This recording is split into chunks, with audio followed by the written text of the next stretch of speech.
ಭಾರತದಲ್ಲಿ ಸುಮಾರು 20 ಕೋಟಿಗಿಂತಲೂ ಹೆಚ್ಚು ಮುಸಲ್ಮಾನರಿದ್ದಾರೆ. ಅದರಲ್ಲಿ 5% ಜನರು ಕುರ್ಬಾನಿ ಮಾಡುವರೆಂದು ಊಹಿಸೋಣ. 20 ಕೋಟಿಯಲ್ಲಿ 5% ಅಂದ್ರೆ 1 ಕೋಟಿ ಆಗುತ್ತೆ. ಒಂದು ಮೇಕೆಗೆ 10,000 ಕೊಟ್ಟು ಖರೀದಿಸಿದರೆ 1 ಕೋಟಿ ಆಗುವಾಗ 10,000 ಕೋಟಿ ಆಗುತ್ತೆ. ಇದರ ಪ್ರಯೋಜನ ಅದಾನಿ ಅಥವಾ ಚೈನೀಸ್ ಕಂಪನಿಗಳಿಗೆ ಹೋಗಲ್ಲ, ಬದಲಾಗಿ ನಮ್ಮ ದೇಶದ ಪ್ರೀತಿಯ ರೈತರಿಗೆ ತಲುಪುತ್ತೆ.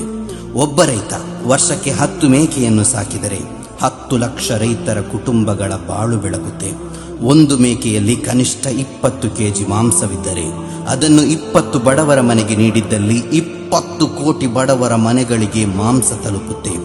ಬಡ ರೈತರ ಬದುಕು ಬೆಳಗಿಸೋಣ ಜನರೇ. ಅದರೆಡೆಯಲ್ಲೊಂದು ಎಚ್ಚರಿಕೆ ನೀಡಬಯಸುತ್ತೇನೆ. ಕುರ್ಬಾನಿಯನ್ನು ಅಕ್ರಮವಾಗಿ ವಂಚಿಸಿ ಗೋ ಸಾಗಾಟ ಮಾಡುವುದೋ, ಅಕ್ರಮವಾಗಿ ವಂಚಿಸಿ ಗೋ ಖರೀದಿಸುವುದೋ, ಅಥವಾ ಯಾರ್ಯಾರ ಮನೆಯಿಂದ ಕದ್ದು ತಂದು ಕುರ್ಬಾನಿ ಮಾಡುವುದೋ, ಇದನ್ನು ಯಾವ ಕಾರಣಕ್ಕೂ ಇಸ್ಲಾಂ ಅಂಗೀಕರಿಸುವುದೇ ಇಲ್ಲ. ಇನ್ನೊಬ್ಬರನ್ನು ವಂಚಿಸಿ ತಂದ ದನ ಮೇಕೆಯ ಮಾಂಸ ವಿಷವೇ ಹೊರತು ನೈವೇದ್ಯವಾಗಲ್ಲ. ಇನ್ನೊಬ್ಬರಿಗೆ ಅನ್ಯಾಯ ಮಾಡಿ ತಂದ ದನ ಮೇಕೆಯ ಮಾಂಸ ಸೃಷ್ಟಿಕರ್ತನಿಗೆ ಮಾಡುವ ಮಹಾದ್ರೋಹವೇ ಹೊರತು ತ್ಯಾಗವಾಗಲು ಸಾಧ್ಯವೇ ಇಲ್ಲ. ಜಾನುವಾರುಗಳಲ್ಲೂ ಸೃಷ್ಟಿಕರ್ತನನ್ನು ಭಯಪಡೋಣ ಜನರೇ.